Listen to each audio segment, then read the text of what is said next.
Hey y'all, I'm Zara, 35, female. Alright, so let me tell you about how my life took a wild turn when I was just a teenager. At the tender age of 17, I found out I was pregnant. It was a shocker, to say the least. And you know what they say about surprises? They come unannounced, leaving you scrambling to figure out what to do next. Enter Ren, my now ex-husband. Well, he wasn't my husband back then. We were just two teenagers who never really liked each other. But life had other plans for us. When my pregnancy became known to our families, it was like a whirlwind had hit. Ren's mother, Erin, was adamant that we tie the knot. Shotgun wedding, you know. So there we were, two young souls forced into a marriage we never wanted, all because of this little being growing inside me. It felt like life was playing a cruel joke on us. But as I held my son, Tyler, in my arms for the first time, something magical happened. I fell in love with that little bundle of joy, and our bond was unbreakable. Unfortunately, the same couldn't be said for Ren. He resented Tyler from the beginning. He felt like his life was slipping away from him, and he blamed our son for it. Every milestone, every late-night diaper change, it was like a reminder to Ren that he couldn't live his life the way he wanted to. Now, you'd think that Erin, being Ren's mother, would have some empathy or understanding, but nope, not a chance. She never really liked me, and she never hesitated to remind me of that fact. She'd often take every chance she got to let me know that she thought little of me. The shotgun wedding? Yeah, she only allowed it to happen to save face within the neighborhood. Our household was like a ticking time bomb. There was tension all the time. Ren's resentment towards Tyler and his indifference towards me. Erin's constant disapproval hanging in the air like a dark cloud. It was suffocating. But in the midst of it all, I found solace in my son. Tyler was my anchor, my rock, and he made everything worthwhile. He had this incredible connection that seemed to fill the void left by Ren's absence. I poured my heart and soul into being the best mom I could be, and Tyler's love for me was like a beacon of light in the darkness. As Tyler grew, I could see how much he resembled me. His eyes, his smile. He was my mini-me, and I couldn't have been prouder. I knew I had to shield him from the toxicity in our home, from his father's resentment and his grandmother's disdain, so I made it my mission to create a loving and nurturing environment for him, despite the circumstances. As the years passed, the tension between Ren and me remained. Our marriage was a facade and everyone knew it, but I had Tyler, and that was enough. He was the reason I woke up every morning with a smile on my face, ready to face whatever life threw my way. I learned to be resilient and to rise above the judgments and disapproval. My love for my son gave me the strength to keep going and to be the best version of myself for him. And in those moments when Tyler looked up at me with those innocent eyes, I knew that I was doing something right. No matter how challenging life became, I had Tyler, and that was all that mattered. As Tyler grew into a strong young man, he became more and more of a challenge to his father. He was like a force of nature, determined to break free from the toxic environment that had surrounded him his entire life. I could see it in his eyes, that spark of rebellion mixed with a hunger for a better life. Even when Tyler was a little boy, he'd often fantasize about leaving. He'd ask me, "Mom, when can we just get out of here and start fresh? I hate it here." It broke my heart to see my son yearn for a life away from the mess we were in. But I was always hesitant to leave. As much as I despised the situation I was in, I couldn't bear to leave Ren with the brunt of the medical expenses he had to pay for his mother, Erin. You see, Erin was suffering from a slipped disc, and her medication and doctor visits weren't cheap. As a couple, Ren and I could afford the payments, but Tyler often told me that they didn't deserve my money because of how they treated me. He'd say, Mom, they don't appreciate you at all. They never have. Why don't you just leave? I tried to explain to him that I felt indebted to them in a strange way. Crazy, I know. I knew that I wouldn't have been able to handle taking care of Tyler alone for all those years. As much as Ren and Erin were awful, they did step up financially when they needed to. They provided Tyler with good clothes, education, and much more.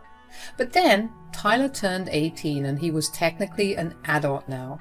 He was ready to leave the nest, and that meant Ren and I could get a divorce without it being as scandalous. After all, our son was grown and could handle himself. The day Tyler turned 18 was bittersweet for me. On the one hand, I was proud of the young man he had become, but on the other hand, it was a reminder that he was spreading his wings and leaving our troubled nest. He'd always been my rock, my source of strength, and the thought of him not being around every day was hard to digest. Tyler was excited about the new chapter in his life. He had dreams and aspirations that he was determined to chase, and he wanted to take me with him. Mom, let's leave this all behind. But I still struggled with the idea of leaving Ren and Erin to face their own demons. Despite everything, they were still family, and the part of me felt responsible for them. It was like an invisible tether was holding me back, making it hard to completely break free. One evening, Tyler sat me down and said, Mom, I know you feel indebted to them, but you don't owe them anything. You deserve to be happy, to have a life free from toxicity. Baby, I've told you. I know, but this is BS, Mom. Come on. They aren't even grateful for all the work you do. I mean, you cook, you clean, and you take care of everything else in this house. And you go to work as well, without so much as a thank you from them. They're sick. Tyler. What? It's true. Come on, Mom. We can leave just you and I. It doesn't have to be like this. I'll think about it, son. It's a lot to handle, you know. I know, Mom. I just want what's best for you, but I'm not leaving here without you. So a couple of weeks went by, and let me tell you, Ren was on edge like never before. His mood swings were getting even more toxic, but honestly, it wasn't all that surprising. Tyler and I had endured his random fits for years, ever since Tyler was born. Even though that was the case, this time things felt different. Tyler, feeling a newborn sense of power and assertiveness, decided to confront his dad about his sour attitude. It was about time someone spoke up, and my boy was ready to face the storm. Hey, Dad, I've noticed you've been really tense and agitated lately. What's going on? Ren just brushed him off, saying, It's nothing, just stop it, leave me alone. But my son wasn't going to back down that easily. He had bottled up years of frustration and pain from being neglected by his father, and he was ready to let it all out. No, Dad, this isn't nothing. You've been acting like this for years. It's not fair to take your anger out on us. Either act like an adult and speak up, or keep your negativity to yourself. Well, that did it. Ren's temper flared and he snapped. Oh, well, would you look at that? Looks like the little brat finally grew a pair. You want to talk about being an adult? Ren, calm down. He was just asking you a question. Stay out of this. Don't talk to her like that. I'm sick of you. Finally, we agree on something, because I'm sick of you. What did we ever do to you, huh? You're just a miserable old sap. And you're just a frickin' freeloader. You know why I'm upset? You should have left the house the minute you turned 18 instead of continued to spend all my money like a little kid. Isn't it bad enough that you ruined my life? And now that you can leave, you can continue to drain me dry? Ouch. Those words hit hard, but my son didn't cower. He stood his ground, his voice unwavering. You want to know why I didn't leave?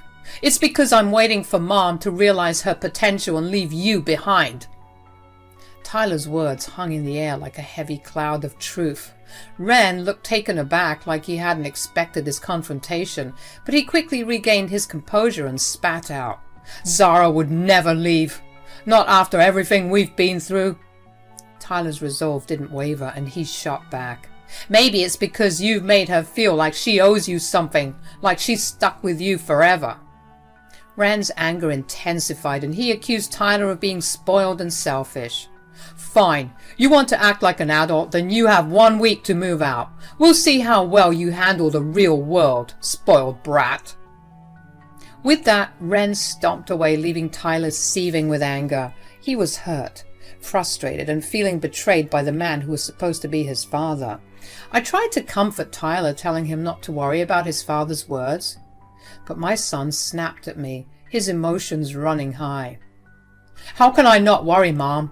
He's got his claws so deep in you that I'm starting to think you'll never leave. Maybe he's right. His words hit me like a punch to the gut. I knew he was right. I had endured so much in this toxic marriage, and a part of me felt trapped, like I couldn't escape. But seeing my son so hurt and angry made me realize that I couldn't keep living like this. As Tyler stormed out of the house, I was left alone with my thoughts. I couldn't ignore the truth any longer. It was time to face the reality of my situation.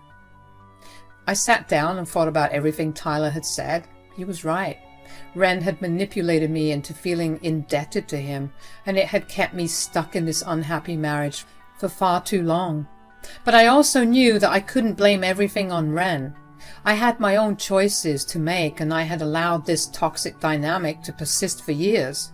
I had to be honest with myself. Did I really want to continue living like this? Was I willing to sacrifice my own happiness for the sake of convenience? Some hours had gone by and the tension in the house was really high. My heart pounded in my chest as Tyler approached me with a serious look on his face. Mom, I found something you need to see. His voice was tinged with both anger and concern. What is it, Tyler? He led me to his room and pulled up his father's phone messages. My eyes widened as I saw the conversations between Ren and his mother, Erin. Tyler had managed to hack into Ren's phone and take pictures of their conversations. As I read through the messages, my mind couldn't comprehend what I was seeing. Ren and Erin were plotting to take over my bank accounts, and they had been stealing money from me all this time. In one message, Ren had bragged to his mother, I've been making her pay for everything and she hasn't even noticed the extra money missing from her accounts. She's so naive, it's almost too easy. My hands trembled as I scrolled through more messages. They discussed how to manipulate me, how to drain my finances, and how to keep me in the dark about their scheme. It was a web of deceit that they had carefully woven around me. I can't believe they would do this to me, after everything. I knew they were up to something shady, but I never thought it would be this bad. As I looked at the evidence before me, I felt a mix of emotions. I was hurt, betrayed, and angry beyond words. But amidst all that, I also felt a sense of relief. This was the final confirmation I needed to know that leaving Ren was the right decision. Thank you, Tyler. You've opened my eyes to the truth. Tyler nodded, his eyes filled with determination. So, let's do it. I knew exactly what he was talking about. He'd brought up the plan many times before, and prior to this newfound knowledge, I always shot it down, saying that was going a bit too far, but after finding out the truth, I agreed, knowing that we couldn't let them get away with their deceit any longer. The next morning I woke up early, determined to make a fresh start. As I began packing our belongings, I felt a mix of emotions, sadness for the life I was leaving behind, but also relief that I was finally breaking free from the toxic grip of Ren and his mother. Suddenly Ren came downstairs, confusion etched on his face when he saw me and Tyler packing our things into a moving truck. What the heck is going on? I couldn't hold back my anger any longer. I approached Ren and slapped him hard across the face. This is what's happening! I couldn't hold back any longer. I let out all the pent-up frustration and pain he had caused me over the years. I know everything, Ren. I know about your scheme with your mother to steal from me. I know how you both manipulated and used me for your own gain. Ren's eyes widened in shock and he stammered, trying to come up with an excuse. How did you... Zara, wait, I can explain. But Tyler cut him off, stepping forward with a fierce determination in his eyes. Don't even try to make excuses. We have the proof. He showed Ren the pictures he had taken from his phone. Ren was furious, but he also seemed taken aback by the fact that Tyler had been the one to uncover the truth. He tried to plead with us, promising to change and be a better person, but I knew better. I had heard those promises too many times before. Your words mean nothing, Ren. You've had countless chances to change and you've never taken them seriously. I'm done with you and your lies. Ren stormed off to call his mother, no doubt explaining the situation and seeking her support, but I didn't care. Tyler and I were too busy packing up and trying to escape that hellhole. Unfortunately, Ren returned, putting his mother on speaker as she began to plead with me. I took the phone from Ren and I couldn't believe what I was hearing. Erin's voice sounded desperate as she spoke through the phone, trying to convince me to stay. Sarah, we didn't mean any of that. Please reconsider. We didn't mean to hurt you. We were just trying to get by and we thought you wouldn't mind helping out a little. You both took advantage of me, stole from me and treated me like garbage. And you have the audacity to act like it's no big deal? Both of you are sick. Erin tried to shift the blame. Well, you were the one who got pregnant so young, so in a way you owe this to us. I took a deep breath, trying to stay calm. Both of you are complete and utter garbage, and I hope you rot in hell after you fail to pay your medical bills. There was silence on the other end of the line, and I knew my words had hit home. I continued, my voice steady but filled with emotion. I'm leaving, Erin. Tyler and I deserve better than this toxic environment. We're done being treated like second-class citizens in our own home. So, Ren, expect the divorce papers by the end of the week. Erin's tone softened and she tried to play the victim. Zara, how could you be so cruel? We're family. We're supposed to stick together. I shook my head even though she couldn't see it. Family is supposed to support and love each other, not tear each other down. I won't subject myself or my son to your toxicity any longer. She pleaded one last time. Please, Zara, think about Ren and me. We'll be left with nothing. I felt a pang of guilt, but I pushed it aside. You brought this on yourselves, Erin. Maybe it's time for both you and Ren to learn some hard lessons about treating people with respect and kindness. With that, I hung up the phone, feeling a mix of emotions, but also a sense of relief. It wasn't easy to cut ties with family, but I knew it was the right decision for Tyler and me. We deserved better, and it was time to take control of our own lives. As Tyler and I continued to pack our things, I knew that we were embarking on a new chapter, filled with uncertainty but also hope. We were breaking free from the chains of toxicity and starting fresh, ready to build a life filled with love, support, and happiness. Ren was getting desperate, something that rarely happened considering his cool and callous attitude, so he continued to protest and plead, but I remained firm. Oh my God, Ren, I'm leaving. Why don't you get that? Leave me alone. Ren tried to play the sympathy card, saying that they wouldn't be able to afford Erin's medical bills without my financial support. That's not my problem anymore. You and your mother can figure it out on your own. I deserve better than this, and I'm not going to be your cash cow any longer. As Tyler and I finished packing our things into the car, my heart was pounding with a mix of anxiety and excitement. This was it. The moment we were finally breaking free from the toxicity that had suffocated us for so long. Ren came rushing out, still trying to convince me to stay, but I had made up my mind. I wasn't going to let his manipulative words sway me anymore. I got into the car, and as I started the engine, Ren stepped in front of us, pleading once more. I gritted my teeth, hesitating for a moment, but then I decided enough was enough. I pressed down on the gas pedal and the car sped off, nearly hitting him in the process. Through the rearview mirror, I saw Ren kicking the trash can in anger and punching the air. I didn't want to look back anymore. I didn't want to be tied to that toxicity any longer. Tyler let out a sigh of relief, and I could see the weight lifted off his shoulders. Mom, that felt so good. I didn't know you could be so badass. I smiled at him, feeling the same sense of liberation washing over me. I didn't even know that I had that in me. We're finally free, Tyler. Free to live our lives on our own terms without their claws digging into us. As we drove away from the place that had been our home for far too long, I felt a mix of emotions. sadness for the years I had lost, anger for the way we had been treated. But at that moment, most importantly, I felt glad that karma had finally come around for those two, and that I had finally gotten my revenge.